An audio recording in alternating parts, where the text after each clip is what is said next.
इकट्ठे होके चोरों ने अपने आप को NRO 2 दिलवाया। इसलिए ये सियासत नहीं हो रही, ये जिहाद लड़ी जा रही है। ये इस मुल्क की हकीकी आजादी के लिए हम सब मिलकर लड़ेंगे। आप सब ने, आप सबकी जिम्मेदारी है, मेरी बहनों आपकी जिम्मेदारी है, नौजवानों आपकी जिम्मेदारी है कि जो भी इन्होंने धांधली करनी है, इन्होंने धांधली तो करनी है, क्योंकि ये ईमानदारी से तो आज तक इन्होंने कोई काम किया नहीं।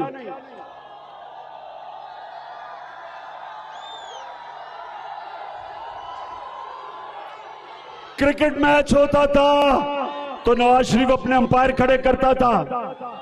इक्तदार में आए तो जनरल जनानी और जनरल जिया लेके आए। उसके बाद जनरल दुरानी ने ISI के पैसे दिए इनको मिरान बैंक से। ये सारा इस मुल्क की तारीख का हिस्सा है। हमेशा जब भी ये इक्तदार में आए अंपायरों को साथ मिला के आए। इसलिए